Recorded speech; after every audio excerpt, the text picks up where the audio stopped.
रीबा अपनी माँ को कॉल करती है और उसकी माँ कहती है कि मैं तुमसे बात नहीं कर सकती। तुमने जो कुछ किया है, जो कुछ तुम करके गई हो, ये हमारे लिए काफ़ी हो चुका है। जिसको सुनकर वो कहती है कि आप तो मेरी माँ हैं और मेरे साथ ऐसा कैसे कर सकती हैं? मुझे तो यकीन ही नहीं आ रहा। जिस पर वो कहती है कि जब मैं तुम्हारे तरले कर रही थी कि देखो रीबा, मुझे छोड़ के ना जाओ। इस उम्र में मुझे कैसे तुम छोड़ के इस तरह जा सकती हो? लेकिन तुमने मेरी एक नहीं सुनी थी और अब नतीजा तुम्हारे सामने है। आज तुम्हारे साथ कोई भी नहीं है। लेकिन वो जानती है कि ये मेरी माँ की मजबूरी है, क्योंकि वहीं से उसको पता चल जाता है कि ताबीन की शादी हो रही है, जिसकी वजह से वो काफ़ी ज़्यादा एक्साइटेड हो जाती है और सोचती है कि अच्छा हुआ इस अरीबा नामी लड़की से, ताबीन नामी लड़की से जान छूट गई।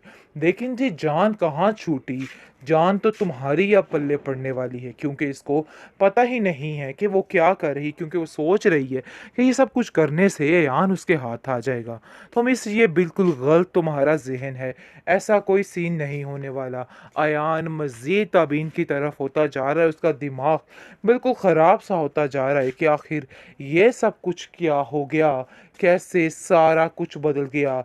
इतना कुछ बदलने के बावजूद वो काफ़ी परेशान है और आप देखेंगे कि वो कहता है कि मैं कभी तुम्हारे रास्ते में रुकावट नहीं बनूंगा। जो कुछ हुआ सो हुआ, लेकिन मैं कभी तुम्हारा बुरा नहीं चाह सकता। वो इसको इस चीज़ की तसल्ली दे रहा है और कह रहा है कि तुम बिल्कुल भी परेशान मत होना। मैं तुम्हारा यानी कि हर वक्त साथ देने को तैयार हूँ। जिस पर ताबीन उसको साफ साफ कह देती है कि तुम कभी मुझे नज़र मत आना, बस यही मेरे लिए काफ़ी है। उसकी माँ कहती है कि तुम फिक्र मत करो, ऐसा हरगिज़ नहीं होगा। वो कभी तुम्हारी ज़िंदगी में दोबारा वापस मुड़ के नहीं आएगा। तुम्हें परेशान होने की कोई ज़रूरत नहीं है और इस चीज़ के लिए टेंशन लेना बिल्कुल छोड़ दो। जिस पर आप देखेंगे कि वो उससे वादा कर लेता है और कहता है कि तुम अपनी ज़िंदगी को अच्छे तरीके से जियो। मैं कभी तुम्हारी राह में रुकावट नहीं बनूंगा। ये मेरा वादा है तुमसे। क्योंकि वो जानता है कि ताबीन को जैसे ही वो नज़र आता है, उसका दिमाग फिर से घूमने लगता है, उसको कुछ समझ हो नहीं सकता है। वाक़ई आप देखेंगे कि तबीन कहती है अब कुछ नहीं हो सकता। इस अरीबा ने भी हर चीज़ को तबाह बर्बाद करके रख दिया है। लेकिन वो ये नहीं जानती कि जिसने इसकी ज़िंदगी को तबाही की तरफ लाया है, वो अपनी ज़िंदगी को किस तरीके से झेल रही है। क्योंकि उसका बहुत ही बुरा हाल हो चुका है और वो चीख-चीख कर खुद ही चिल्ला-चिल्ला कर ख़त्म हो जाएगी। उसके पास और कोई ऑप्शन नहीं रहेगा, क्योंकि और उसके पास तो कोई साथ रह ही नहीं गया है। जैसे ही वो अपनी माँ को कॉल करती है, वो साफ-साफ बंद कर देती है और कहती है, अरे भाई मैं शादी की तैयारियों में मसरूफ़ और मुझे इधर कॉल मत करना। दूसरी तरफ अयान ने भी उसको घर से बाहर निकाल दिया है और कहा है कि तुम मुझे आइंदा कभी भी नज़र ना आओ। लेकिन जी आप देखेंगे कि अयान बात कर देता है अपनी मानी से और कहता है कि इस तरीके से अरीबा ने हमारे यहाँ चोरियाँ की थी, जिसकी वजह से रीबा को हमने घर से निकाल दिया। तबीन काफ़ी परेशान होती है और सोचती है कि आखिर अरीबा न जाने किधर होगी, क्योंकि जब तक वो अयान लोगों के घर में थी उसको काफ़ी तसल्ली थी। लेकिन अब वो उसके लिए काफ़ी ज़्यादा परेशान है और सोचती है कि आखिर वो गई तो गई कहाँ। उसके पास भी कोई ठिकाना नहीं रहा, क्योंकि बार बार उसको अपने माजी की जश्तियाँ याद आ रही हैं और वो सोच सोच के काफ़ी ज़्यादा परेशान हो रही है कि आखिर उसने क्या कर दिया। अपने हाथों से ही अपने पाँव पे कुल्हाड़ी मार के रखती है, लेकिन अब उसके पास कुछ भी नहीं हो सकता है।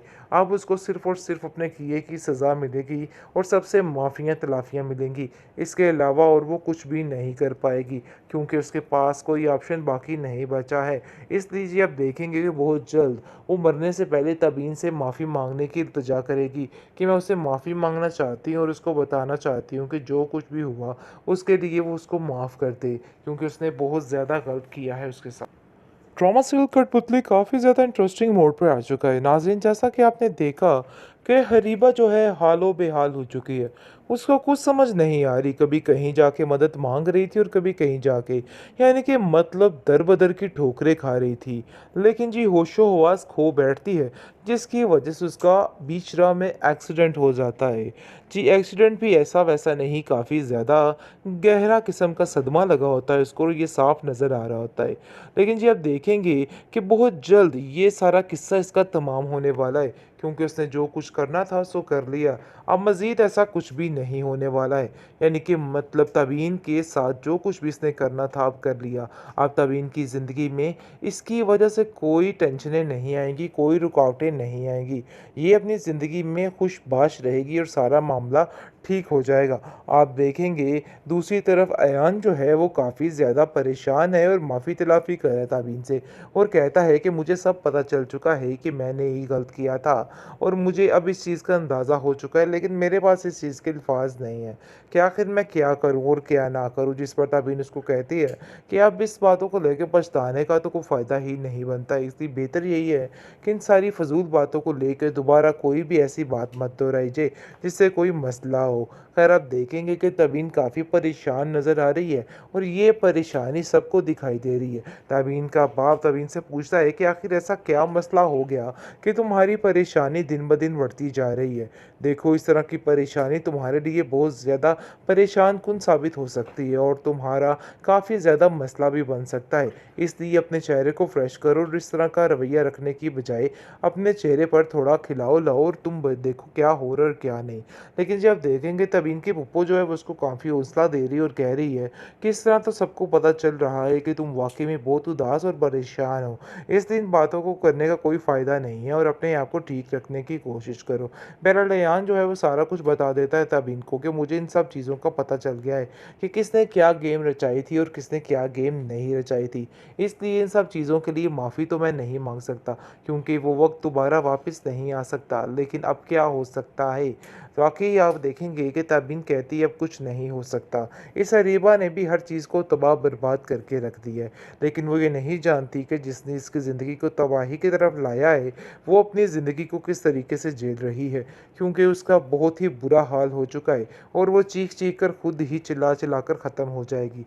उसके पास और कोई ऑप्शन नहीं रहेगा क्योंकि और उसके पास तो कोई साथ रह ही नहीं गया है। जैसे ही वो अपनी माँ को कॉल करती है, वो साफ-साफ बंद कर देती है और कहती है, "अरे भई मैं शादी की तैयारियों में मसरूफ़ हूँ और मुझे इधर कॉल मत करना।" दूसरी तरफ अयान ने भी उसको घर से बाहर निकाल दिया है और कहा है कि तुम मुझे आइंदा कभी भी नज़र ना आओ। लेकिन जी आप देखेंगे कि अयान बात कर देता है अपनी मानी से और कहता है कि इस तरीके से अरीबा ने हमारे यहाँ चोरियाँ की थी, जिसकी वजह से अरीबा को हमने घर से निकाल दिया। तबीन काफ़ी परेशान होती है और सोचती है कि आखिर अरीबा न जाने किधर होगी, क्योंकि जब तक वो अयान लोगों के घर में थी उसको काफ़ी तसल्ली थी, लेकिन अब वो उसके लिए काफ़ी ज़्यादा परेशान है और सोचती है कि आखिर वो गई तो गई कहाँ? उसके पास भी कोई ठिकाना नहीं रहा, क्योंकि बार-बार उसको अपने माज़ी की यशियाँ याद आ रही हैं और वो सोच-सोच के काफ़ी ज़्यादा परेशान हो रही है कि आखिर उसने क्या कर दिया? अपने हाथों से ही अपने पाँव पे कुल्हाड़ी मार के रखती है, लेकिन अब उसके पास कुछ भी नहीं हो सकता है। अब उसको सिर्फ़ और सिर्फ़ अपने किए की सज़ा मिलेगी और सबसे माफ़ियाँ-तलाफ़ियाँ मिलेंगी। इसके अलावा और वो कुछ भी नहीं कर पाएगी, क्योंकि उसके पास कोई ऑप्शन बाकी नहीं बचा है। इसलिए जी आप देखेंगे कि बहुत जल्द वो मरने से पहले तबीन से माफ़ी माँगने की इल्तिजा करेगी कि मैं उससे माफ़ी माँगना चाहती हूँ और उसको बताना चाहती हूँ कि जो कुछ भी हुआ उसके लिए वो उसको माफ़ कर दे, क्योंकि उसने बहुत ज़्यादा गलत किया है उसके साथ।